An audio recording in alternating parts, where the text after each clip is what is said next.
Hello बच्चों, कैसे हैं आप सभी। उम्मीद करता हूँ अच्छे से होंगे, स्वस्थ होंगे। और आज जन्माष्टमी का दिन है भाई, है ना। और काफी बच्चे जो है व्रत भी रहे होंगे, ठीक है। तो आज जन्माष्टमी का भी दिन है, ठीक है। और इसी के साथ हम जो है फिजिक्स से दोस्ती कराते हैं, ठीक है।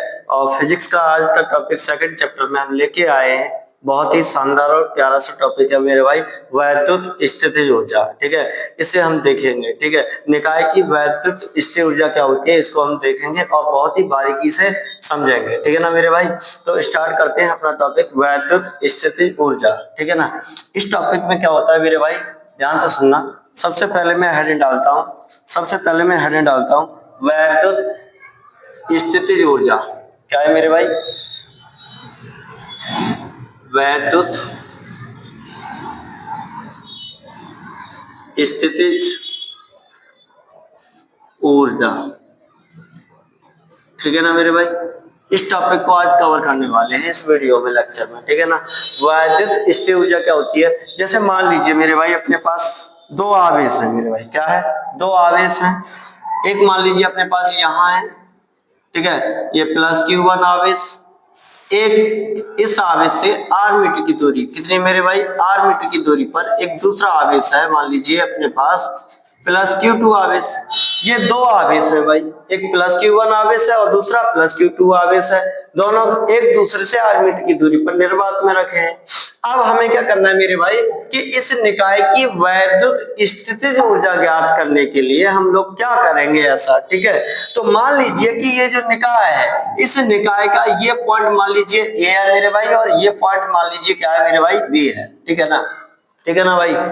अब क्या करेंगे भाई, इस निकाय की वैद्युत स्थितिज ऊर्जा ज्ञात करने के लिए इस प्लस Q2 आवेश को मान लीजिए कि ये बिंदु बी पर ना होकर कहां पर है मेरे भाई, अनंत पर है। कहां पर है भाई, अनंत पर।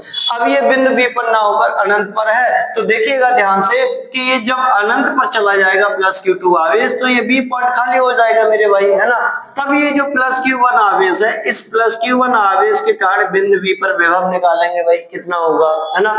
फिर जो हमने प्लस Q2 आवेश को बिंदु बी से अनंत पर भेजा था, अब उसे भाई पकड़ के लेके आएंगे और उससे बोल देंगे कि भाई तू चल अपने पहले स्थान पे जहां पहले था वहीं चल, है ना। तो अनंत से प्लस Q2 आवेश को बिंदु बी तक लेकर के आएंगे भाई मेरे भाई, ठीक है ना। तो बिंदु बी तक जब लेकर के आएंगे तो हमें कुछ ना कुछ कार्य करना पड़ेगा, है ना। तो वो कार्य कितना करना पड़ेगा मेरे भाई, वो वैद्युत विभव की परिभाषा के अनुसार हमें कार्य करना पड़ेगा, ठीक है। थ्योरी की बात है तो भाई 4-6 लाइन की हम थ्योरी बनाएंगे। यहाँ कैसे बनाएंगे भाई, ध्यान से सुनना। मान लेंगे, माना ए बी एक निकाय है, ठीक है ना। माना ए बी एक निकाय है जो कि दो आवेशों प्लस Q1 व प्लस Q2 से मिलकर के बना है, जो एक दूसरे से r मीटर की दूरी पर निर्वात में रखे, ठीक है। प्लस Q2 आवेश को मान लो कि इस निकाय की वैद्युत स्थितिज ऊर्जा ज्ञात करनी है हमें, ठीक है। तो क्या करेंगे भाई, इस निकाय की वैद्युत स्थितिज ऊर्जा ज्ञात करने के लिए मान लो कि प्लस Q2 आवेश बिंदु बी पर ना होकर कहां पर है मेरे भाई, अनंत पर है। तब प्लस Q1 आवेश के कारण बिंदु बी पर विभव निकालेंगे, ठीक है। इतनी सी आपको इसमें थ्योरी देनी है मेरे भाई, ठीक है। चलिए बनाता हूं मैं, क्या बनेगी भाई, माना, ठीक है मेरे भाई, क्या बनेगी, माना माना ए बी एक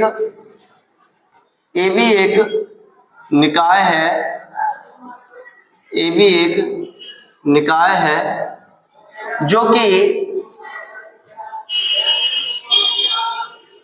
कि दो आवेशों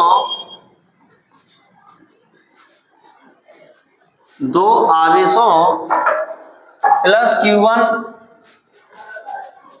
व प्लस Q2 आवेशों से मिलकर बना है,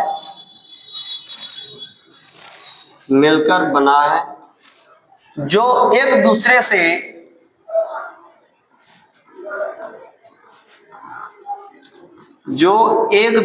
से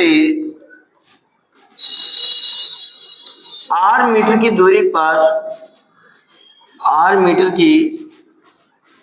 दूरी पर निर्वात में रखे, कहाँ रखे मेरे भाई? निर्वात में। निर्वात में रखे हैं, ठीक है। इतनी बात समझ में आई मेरे भाई? आप बोलोगे गुरुजी बिल्कुल बात समझ में आई। माना ये भी एक निकाय है जो कि दो आवेशों प्लस Q1 प्लस Q2 आवेशों से मिलकर के बना है, ठीक है, जो एक दूसरे से आर की दूरी पर निर्वात में रखे हैं, ठीक है ना मेरे भाई? इतनी बात समझ में आई? आप बोलोगे गुरुजी बिल्कुल बात समझ में आई।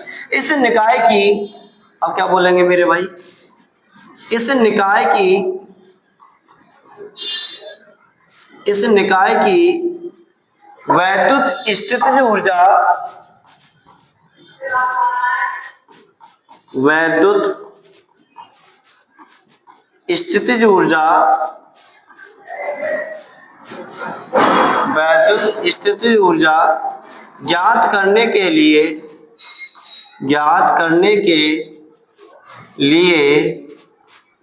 मान लो कि प्लस Q2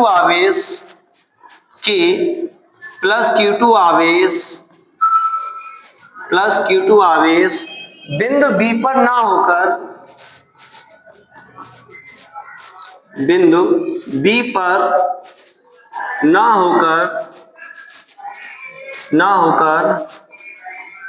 अनंत पर है। कहाँ है मेरे भाई?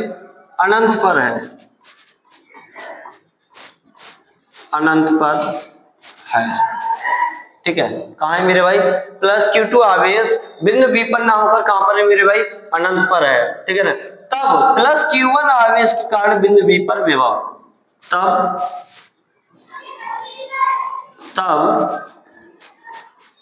प्लस Q1 आवेश के कारण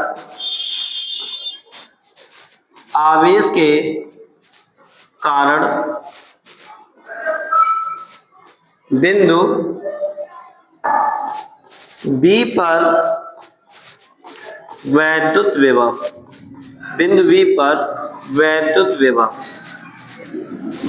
कितना होगा मेरे भाई? प्लस Q1 आवेश के कारण बिंदु B पर वैद्युत विभव कितना होगा मेरे भाई? ध्यान से सुनना, है ना। जो प्लस Q2 आवेश था मेरे भाई वो बिंदु B पर ना होकर अनंत पर चला गया, तो B पॉइंट क्या हो गया मेरे भाई? खाली हो गया। जब ये B पॉइंट खाली हो गया तो प्लस Q1 आवेश के कारण बिंदु B पर क्या होगा भाई? विभव होगा। कितना होगा मेरे भाई? वो होगा V बराबर 1/4 पाई एप्सिलॉन नॉट, और कितना होगा मेरे भाई? Q1 upon R। कितना होगा मेरे भाई? V बराबर 1/4 pi epsilon not Q1 upon R। कितना होगा मेरे भाई? है ना, 1/4 pi epsilon not Q1 upon R volt होगा। अब क्या करेंगे मेरे भाई कि जो प्लस Q2 आवेश बिंदु B पर हमने कहा भेजा था भाई? अनंत पर भेजा था। तब अब क्या करेंगे? जब हमने अनंत पर भेज दिया था प्लस Q2 आवेश को, तो मेरे भाई उसको पकड़ के लेके आएंगे। चल भाई पहले जहां था वहीं चल, है ना। तो प्लस Q2 आवेश को अनंत से कहां पर लेके आएंगे मेरे भाई? बिंदु B पर लेकर के आएंगे, ठीक है। जब बिंदु B पर लेकर के आएंगे, मेरे भाई, तो क्या करना पड़ेगा? हमें कुछ ना कुछ कार्य करना पड़ेगा। वो कार्य कितना होगा मेरे भाई? तो वो कार्य वैद्युत विभव की परिभाषा के अनुसार होगा मेरे भाई, ठीक है। तो वही चीज हम यहाँ पर नोट करके चलते हैं कि प्लस Q2 आवेश को क्या लिखेंगे भाई? प्लस Q2 आवेश को अनंत से बिंदु B तक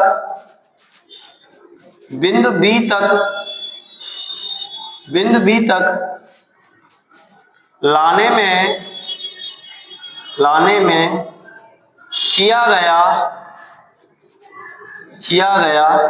कार्य क्या होगा मेरे भाई? किया गया कार्य कितना होगा मेरे भाई? वैद्युत विभव की परिभाषा के अनुसार। किसके अनुसार होगा मेरे भाई? वैद्युत विभव की परिभाषा के अनुसार। मैं यहां लिख के दे रहा हूं, ठीक है। वैद्युत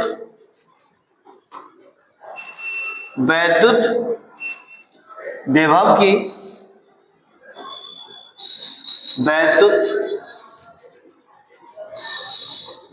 की परिभाषा के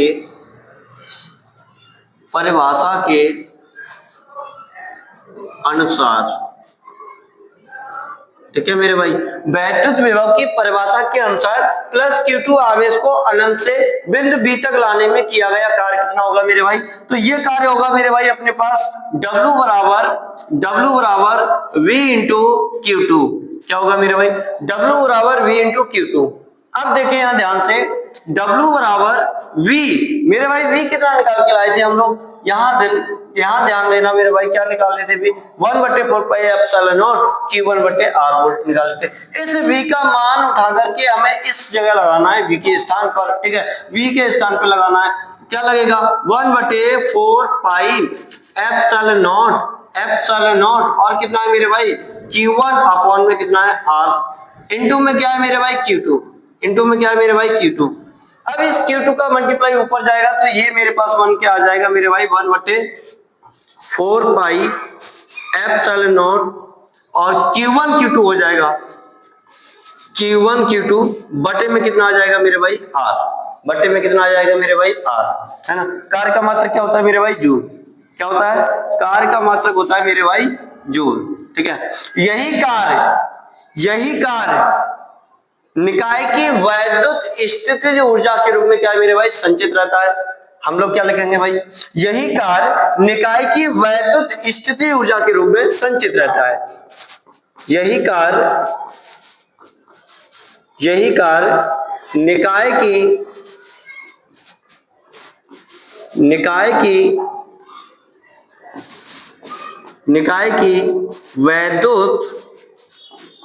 में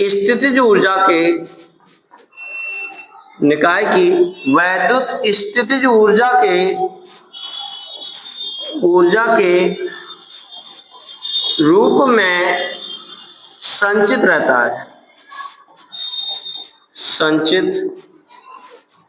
रहता है। संचित मतलब मेरे भाई जितना ये कार्य निकल के आया है, यही कार्य निकाय की वैद्युत स्थितिज ऊर्जा के रूप में क्या रहता है? संचित रहता है। संचित मतलब मेरे भाई नियत रहता है, ठीक है ना। जितना ये कार्य है उतना ही हमारा स्थिर ऊर्जा के रूप में नियत रहता है। तो W की जगह हम प्रयोग कर सकते हैं क्या मेरे भाई? U। क्या कर सकते हैं? U। क्योंकि आपने छोटी क्लासों में अक्सर कर देखा होगा, पढ़ा भी होगा कि भाई ऊर्जा क्या है? ऊर्जा कार्य का ही रूप होता है ना। तो इसलिए हम W की जगह क्या प्रयोग कर सकते हैं? U प्रयोग कर सकते हैं, क्योंकि दोनों का मात्रक सेम होता है। तो ये हमारे पास क्या आएगा भाई? U बराबर आ जाएगा, कितना आ जाएगा मेरे भाई? नए स्टेप से लगता हूं इस चीज को। U बराबर क्या आ जाएगा मेरे भाई? U बराबर आएगा 1/4πε0 Q1 Q2 बटे में कितना आ जाएगा मेरे भाई? R। कितना आ जाएगा मेरे भाई? R, है ना। यही फॉर्मूला होता है। निकाय की वैद्युत स्थिर ऊर्जा क्या होती है मेरे भाई?